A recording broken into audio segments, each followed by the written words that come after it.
Willie McGee, followed by Eric Davis, and then Juan Samuel and Mark Langston on the hill.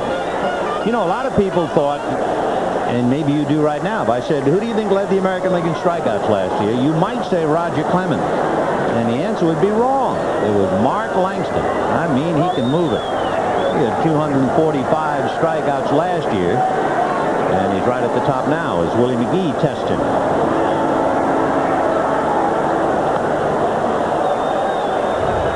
That's what Willie will do. He'll chase that bad ball, and Langston probably will try to make him chase another one and keep it right there. He's quickly in front with 2 strikes. 0-2. Breaking ball wrinkled outside. Ball 1. 1-2. You can see on that pitch, Vin Kennedy boxing it up a little bit. It's pretty tough to catch a pitcher with the ability that these fellas have that you've never caught before. I guess so. Fouled away. Mark Langston was the only Mariner named to the original All-Star team, and then Harold Reynolds was added when Lou Whitaker had a back flare-up on him. And you know the rules say every team must have an All-Star rep. But Langston is on the team for more reasons than that. He is a dandy. 1-2. Breaking ball hit foul into the seats. Pretty good defensive swing by McGee to just try and cover the plate.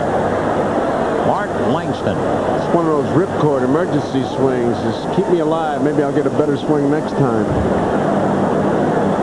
McGee starting off matters in the 6th inning. No score. No runs, 3 hits for the American League. No runs, 2 hits for the National League. Fouled away. Eric Davis on deck.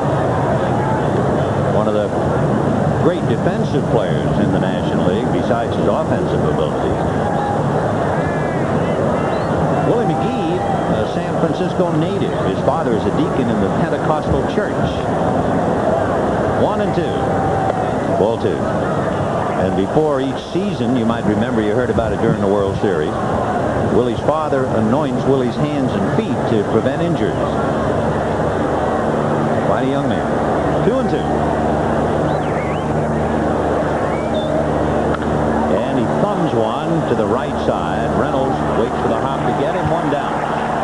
We told you about Eric Davis fielding, so we asked Eric, you've made a lot of great catches. What are your best? Well, he reeled off a couple.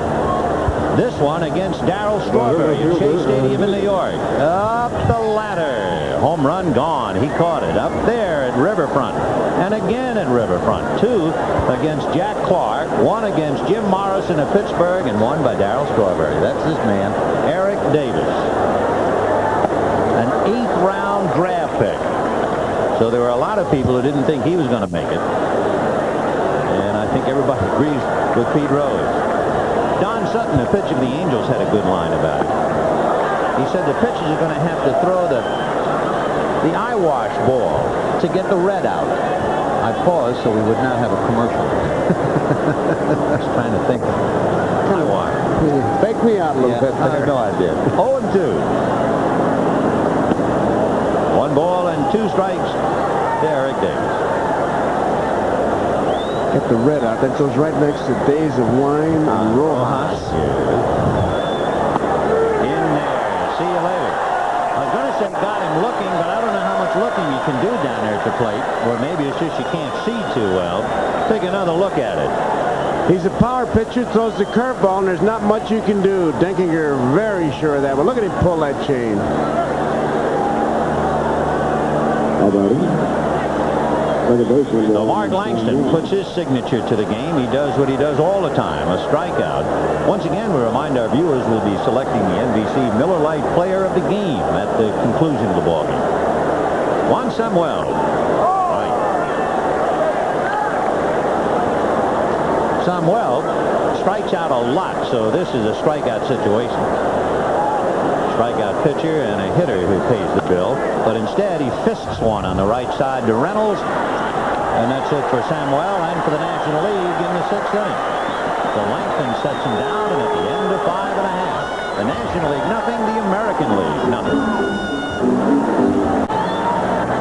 Andre Dawson will lead it off, and Dwight Evans is now in right field. Dave Winfield has moved over to left, and Matt Noakes is behind the plate. Ground ball hard and short, but Tony Fernandez very graceful to handle that. One away. If you are keeping score, Noakes is in Bell's spot. That's number 4. Evans is in Kennedy's spot, number 7. Here's Tim Wallach. Local boy Mark Langston. He's from Santa Clara, which is just around the corner from Oakland. He went to San Jose State, so he's at home here. Wallach, of course, from Orange County, went to Cal State Fullerton, Southern California boy. Fouled away. 1-1. Wallach hit an inside the park home run, and he was describing it to Terry Kennedy. I'd never heard this expression. He said when he rounded third and saw the coach waving him in, he said, I figured I had an easy one. I saw Diaz set up. I did my fadeaway butter slide. Just melted. Oh, you talk about melting. Wallach way out in front on that breaking ball. 1-2. What a pitch by Mark Langston. You get an idea in watching him why he strikes out so many people. 7th inning, no score. Roller foul. Just for your information, those National Leaguers not in the game yet: Keith Hernandez, Ozzie Virgil, Hubie Brooks, Pedro Guerrero, Jeff Leonard, Dale Murphy. Plenty of pitchers. We'll give you the American League availables. Got him. So down goes Wallach. Right now, let's go to Marv Albert. All right, Vin, this is Kansas City General Manager John Sherholz. John, what is your reaction to the news today that Bo Jackson has come to agreement with the LA Raiders, who play both baseball and football? Is there a fear that he'll get injured? Well, certainly we were disappointed to hear that news, but our concern, of course, is keeping him active in baseball.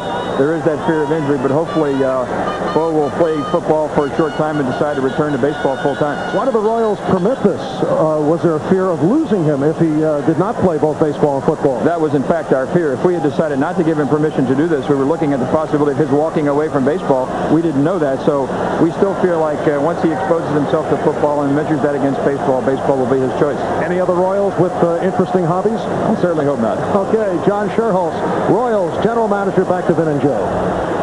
All right, gentlemen, with 2 out in the 7th inning, Jack Clark the batter, 2 balls and no strikes. No score, 7th inning, the longest scoring drought in All-Star history. In 1968, the only 1-0 All-Star game was played, and Willie Mays scored as Willie McCovey was hitting into a double play, but that run came in the 1st inning. So we're in the 7th inning, and nothing but smoke rings up on the scoreboard. Talking about the availabilities, Harold Baines, Pat Tabler, and Larry Parrish, the remaining American leaguers, excluding pitchers, to get in the game.